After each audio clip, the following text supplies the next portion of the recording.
ठीक है, तो फर्स्ट लॉ क्या कह रहा है? फर्स्ट लॉ ऑफ मोशन कह रहा है if a body is at rest और इन यूनिफॉर्म मोशन। ठीक, अगर कोई बॉडी रेस्ट में है, अगर कोई बॉडी क्या है, रेस्ट में है, तो वो क्या रहेगा? वो रेस्ट में ही रहेगा। ठीक है, और अगर कोई बॉडी क्या है, मोशन में है, अगर कोई बॉडी क्या है, मोशन में है, तो क्या रहेगा? वो मोशन में ही रहेगा। कब तक? जब तक कोई फोर्स ना लगा दे। इट रिमेन्स एट रेस्ट और इन मोशन अनलेस, यानी कि जब तक कि नहीं, जब तक उस पर हम कोई फोर्स ना लगाएंगे। अनलेस का मतलब जब तक नहीं, अनटिल यानी कि जिस समय तक नहीं, जब तक मतलब जब कोई फोर्स ना लगेगा, अनटिल मतलब अनटिल एक टर्म समय के लिए हो रहा है, जिस समय तक उस पर फोर्स नहीं लगेगा, ये कंडीशन है। अनलेस का मतलब कंडीशन कि फोर्स लगाएंगे तभी मूव करेगा। अनटिल ये टाइम कंडीशन कि जिस समय में फोर्स लगाएंगे उसी समय में वो क्या करेगा? वो मूव करना स्टार्ट करेगा। Unless and until any unbalance force act on it. ठीक है, अनबैलेंस फोर्स का मतलब जिसका एक्सेलरेशन जीरो ना हो। It is also known as Galileo law of inertia. ठीक है, जैसे सपोज एक बॉल है, ठीक है, ये ऊपर से नीचे आ रहा है, ठीक है, तो इसका स्पीड क्या होगा? बढ़ेगा। इसका स्पीड क्या होगा? बढ़ेगा, है ना। अब एक बॉल है, अगर इसको हम किसी स्पीड से ऊपर फेंक रहे हैं, ऊपर जा रहा है, तो इसका स्पीड क्या होगा? घटेगा कि बढ़ेगा? घटेगा। उसी तरह से कोई बॉल है, अगर हॉरिजेंटली मूव कर रहा है, तो इसका स्पीड बढ़ेगा घटेगा कि कांस्टेंट रहेगा? कांस्टेंट रहेगा। Very good. इसमें वेलोसिटी बढ़ेगा, इसमें वेलोसिटी घटेगा, और इसमें वेलोसिटी क्या रहेगा? कांस्टेंट रहेगा, जब तक इस पर कोई फोर्स ना लगेगा। ठीक है, तो इसी को बोलते हैं गैलीलियो लॉ ऑफ इनर्शिया। यहां तक नोट कर लीजिए। Now we study the second law of motion. ठीक है, तो सेकंड लॉ ऑफ मोशन बहुत ही सिंपल है। इसको सिंपल तरीके से कैसे याद रखेंगे? आपको याद रखना है कि फोर्स का फॉर्मूला क्या होता है? मास इनटू एक्सेलरेशन, यानी मास फोर्स, सब कुछ फोर्स किससे डेवलप हो रहा है? मास से। किससे डेवलप हो रहा है? मास से, यानी कि मास को याद करिएगा। सेकंड लॉ किसके लिए आपको याद करना होगा? आपको मास को याद करना होगा। ठीक है, मास से आपको सेकंड लॉ हमेशा क्या रहेगा? याद रहेगा। ठीक है, तो ये क्या कहता है समझना, ये कहता है the magnitude of the net force. Net force कब आएगा? जब एक से ज्यादा फोर्स लगेगा। ठीक है, एक से ज्यादा फोर्स लगेगा तो इसको क्या बोलेंगे? नेट फोर्स लेंगे। The magnitude of the net force acting on a body is proportional to the product of the mass and acceleration of the body। यानी कि फोर्स जो है प्रोपोर्शनल है किसके? मास और एक्सेलरेशन के। अब फोर्स का डायरेक्शन किधर होगा? The direction of force is same as direction of acceleration of the body. Suppose इस बॉडी पर फोर्स लगा है F1 और क्या लगा है? F2 लगा है। ठीक है, तो अभी दोनों का नेट फोर्स निकालेंगे।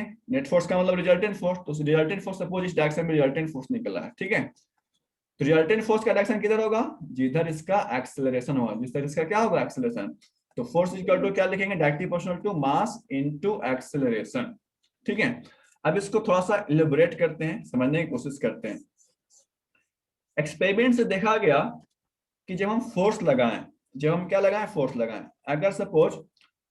अगर सपोज एक बॉडी है, इसका मास है 1 किलोग्राम और इसका मास है 2 किलोग्राम। ठीक है, अब इस पर हमको फोर्स लगाना है और एक्सेलरेशन प्रोड्यूस करना है 1 न्यूटन। एक्सेलरेशन प्रोड्यूस करना है 1 मीटर पर सेकंड स्क्वायर। तो इस पर फोर्स कितना न्यूटन लगेगा? बोलो। इस बॉडी में, ए बॉडी का, इसका मास है 1 किलोग्राम और एक्सेलरेशन प्रोड्यूस करना है 1 मीटर पर सेकंड स्क्वायर। तो इस बॉडी में कितना न्यूटन का फोर्स लगाना पड़ेगा? 1 न्यूटन का लगाना पड़ेगा। Very good. चलिए, अगर इसका मास 2 किलोग्राम है और इस पर 1 मीटर पर सेकंड स्क्वायर का एक्सेलरेशन प्रोड्यूस करना है, तो इसमें फोर्स कितना लगाना पड़ेगा? 2 न्यूटन, है कि नहीं? समझ में आया सबको? Force is equal to mass into acceleration होता है ना। तो क्या देख रहे हैं कि मास चेंज हो रहा है, मास चेंज हो रहा है, तो हमको फोर्स भी क्या करना है? ज्यादा लगाना पड़ रहा है। यानी देख रहे हैं कि फोर्स जो है प्रोपोर्शनल टू मास है। अगर मास किसी बॉडी का बढ़ा देंगे तो हमको फोर्स भी क्या करना होगा? बढ़ाना होगा। अब इसी तरह से एक एग्जांपल और समझते हैं। सपोज दोनों बॉडी का मास कितना है? 1 किलोग्राम है।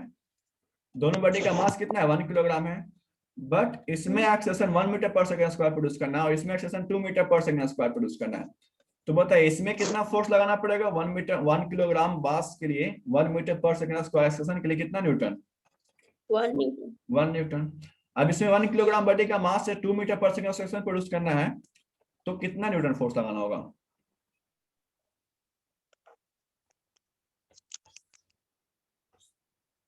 2 न्यूटन, है ना। तो इसका मतलब क्या हुआ कि अगर मास इक्वल है तो हमको फोर्स क्या करना पड़ेगा, बढ़ाना पड़ेगा जब एक्सीलरेशन बढ़ रहा है। यानी फोर्स जो है वो किसके प्रोपोर्शनल है, एक्सीलरेशन के भी प्रोपोर्शनल है। तो इन दोनों को कंबाइन कर दिए तो हमको पता चला कि force is directly proportional to product of mass into acceleration. ठीक है, अब आपको बताए थे हम आपको पहले भी कि प्रोपोर्शनल को हटाने के लिए हमको क्या करना पड़ता है, एक कांस्टेंट को लगाना पड़ता है। ठीक है, प्रोपोर्शनल को हटाने के लिए हमको क्या करना पड़ता है, एक कांस्टेंट टर्म को लगाना पड़ता है। तो एक प्रोपोर्शनल को हटाने के बाद एक कांस्टेंट टर्म k को अप्लाई किए, बट यहाँ पर जो k का वैल्यू होता है वो 1 होता है। यहाँ पर k का वैल्यू क्या होता है, k का वैल्यू क्या होता है 1। तो फोर्स का फॉर्मूला क्या बच जाएगा, फोर्स का फॉर्मूला बचेगा मास इनटू एक्सीलरेशन। क्यों, क्योंकि k का वैल्यू क्या है 1।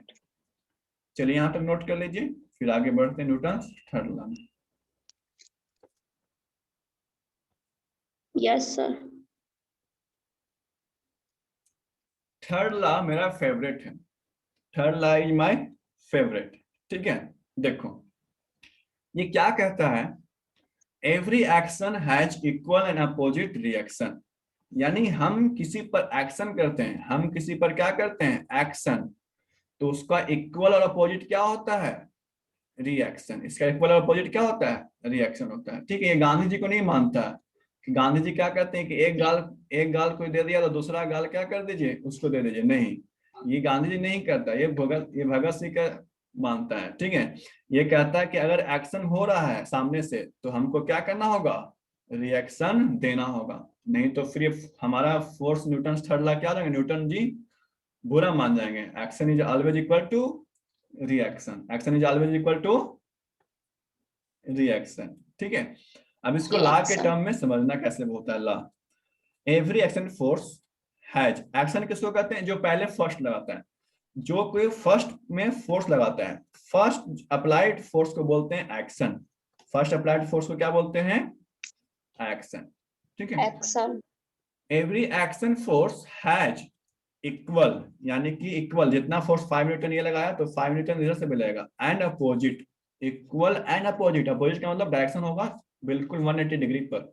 ये इधर लग रहा है लेफ्ट से राइट, तो ये क्या लगेगा राइट से left. Every action force has equal and opposite reaction force.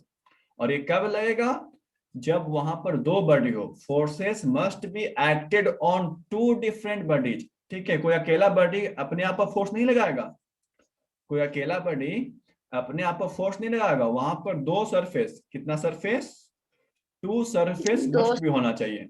Force लगाने के लिए दो सरफेस, यानी बॉडी ए का सरफेस और बॉडी बी का सरफेस, दो सरफेस वहां पर क्या होना चाहिए, प्रेजेंट होना चाहिए। ठीक है, याद रहेगा ये वाला थर्ड लॉ। यस। ठीक, यस सर। अब इसको हम इंटरैक्शन के फॉर्म में समझते हैं, फोर्स के फॉर्म में समझते हैं। देखो क्या कर रहा है, the force applied by the first body on the surface of the second body। ठीक है, the force applied by the first body on the second body, second body कहां पर, second body के surface पर।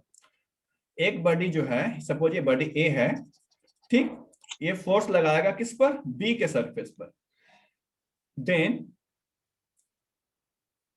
the second body is equal and opposite to the force applied by the second body on the first body। ये क्या कहता है कि the force जो लग रहा है फर्स्ट बॉडी सेकंड बॉडी के बाद, सेकंड बॉडी पर, वो इक्वल है, वो किसके इक्वल है, इक्वल एंड अपोजिट है to the force applied by the second body on the first body। यानी सेकंड बॉडी भी क्या करेगा उस समय, उस टाइम पर फर्स्ट बॉडी पर क्या करेगा, फोर्स लगाएगा। तो यहाँ पर देखिए, जो ए फोर्स लगा रहा है वो किधर लगा रहा है, लेफ्ट से राइट पर फोर्स लगा रहा है, और बी क्या कर रहा है, राइट से लेफ्ट पर फोर्स लगा रहा है। सेम टाइम में, अलग अलग टाइम में नहीं, सेम टाइम पर, at a point of interaction. जिस पॉइंट पर ये कांटेक्ट किया उसी पॉइंट पर, अलग पॉइंट पर नहीं, इसी पॉइंट पर। ठीक है, हम आपको समझाने के लिए बता रहे हैं कि फोर्स यहाँ पर ये फोर्स लगा और ये बी फोर्स लगा, बट फोर्स लग किस पॉइंट पर रहा है, जिस पॉइंट पर ये क्या हो रहा है, कांटेक्ट हो रहा है। ठीक है, आया समझ में। अब देखो एक Yes, sir. एग्जांपल और है। सपोज कोई ब्लॉक है, वो किसी सरफेस पर रखा हुआ है, ठीक है। अब देखिए सरफेस अगर ये नहीं रहता तो ब्लॉक पर एक फोर्स लग रहा है, ग्रेविटेशनल फोर्स mg, लग रहा है कि नहीं लग रहा है, बोलिए। Yes, sir. तो क्या ये ब्लॉक नीचे की तरफ मूव कर रहा है, डाउनवर्ड Yes, मूव sir. कर रहा है, बोलो। Yes, sir. इस बॉडी पर फोर्स लग रहा है तो क्या बॉडी डाउनवर्ड मूव कर रहा है, नीचे मूव कर रहा है कि नहीं कर रहा है, कर रहा है।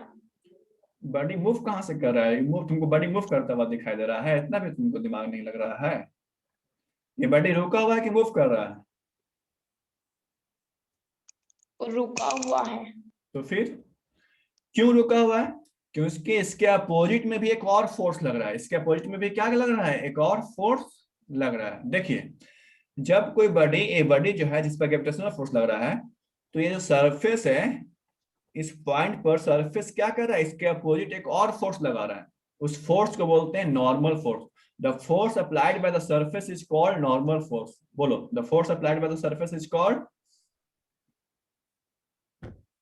Normal force. Normal. The force applied by the surface is called normal force. ठीक है, पहले इसको नोट कर लीजिए, फिर एग्जाम्पल को आगे हम समझते हैं। चलिए, तो अब देखते हैं थोड़ा सा हम एग्जाम्पल, इंटरेस्टिंग एग्जाम्पल को समझने का कोशिश करते हैं। ये कहता है कि action force is equal to reaction force. अगर कोई ब्लॉक सरफेस पर रखा हुआ है तो इस पर ग्रेविटेशनल फोर्स लग रहा है, इज इट क्लियर, ये तो समझ में आता होगा आप लोग को, है ना। बट ब्लॉक क्या नीचे की तरफ मूव कर रहा है कि रुका हुआ है, यस सर, रुका हुआ है। रुका हुआ है। इसका मतलब कि इसके अपोजिट में कोई फोर्स लग रहा होगा तभी नहीं रुका हुआ है, कोई इसको बैलेंस कर रहा होगा तभी नहीं रुका हुआ है। Yes sir. ठीक है, तो सरफेस क्या कर रहा है, इसके ऊपर एक फोर्स लगा रहा है ब्लॉक के ऊपर, तो इसको हम लोग बोलते हैं नॉर्मल फोर्स। क्या बोलते हैं, नॉर्मल फोर्स। अब देखिए सब एग्जांपल देखिए क्या क्या एग्जांपल नॉर्मल होता है। फोर्स। देखो when we fire a bullet from a gun, तो बुलेट पर गया फोर्स, अब उतना ही फोर्स क्या लगता है, बुलेट के अपोजिट में लगता है, जो हमारा गन है उसके अपोजिट में लगता है। ये भी न्यूटन्स थर्ड लॉ का है, इसको बोलते हैं रिक्वाइल ऑफ द गन। क्या बोलते हैं, recoil of the recoil of the gun. Gun. ठीक है, अब देखिए अगर when we jump from a boat towards the shore, हम अगर बोट पर जंप करते हैं शोर की तरफ, तो एक फोर्स हमको लगाना है जिसकी वजह से हम आगे जाएं, बट उसके अपोजिट में एक फोर्स क्या लगेगा, पीछे की तरफ लगेगा। ठीक है, हम अगर आगे जा रहे हैं तो एक उसके रिएक्शन में एक पीछे भी फोर्स लग रहा होगा, तो आप तो आगे चले जाएगा लेकिन बोट क्या हो जाएगा, पीछे चला जाएगा। पीछे चला जाएगा। अब देखिए रॉकेट कैसे लॉन्च होता है। देखो जब रॉकेट लॉन्च होता है तो उसके अपोजिट साइड में, बैक साइड में काफी ज्यादा इग्निशन होता है। काफी ज्यादा क्या होता है, इग्निशन। इग्निशन का मतलब होता है आग लगना, काफी ज्यादा हीट एनर्जी प्रोड्यूस करना। तो इग्निशन जो पीछे की तरफ थ्रस्ट लगाता है, पीछे की तरफ क्या लगाता है, थ्रस्ट एक तरह का फोर्स ही है। इसके वजह से एक फोर्स पीछे की तरफ लग रहा है तो दूसरा फोर्स रॉकेट पर लगता है, वो आगे की तरफ लगता है, और इस वजह से रॉकेट क्या होता है, लॉन्च ऊपर की तरफ हो जाता है। इसको समझने के लिए एक और एग्जांपल है। बैलून में क्या करिए, एयर भर दीजिए। जब बैलून के माउथ को आप छोड़ते हैं तो उसके अपोजिट में जो एयर फोर्स लगेगा, है ना, एयर क्या निकलेगा, बाहर निकलेगा। एयर क्या निकलेगा, बाहर। तो आप देखिएगा बैलून तेजी से ऊपर की तरफ या बाहर की तरफ मूव करता है कि नहीं करता है बैलून। Yes sir. ठीक है, चलिए एक एग्जांपल ये है।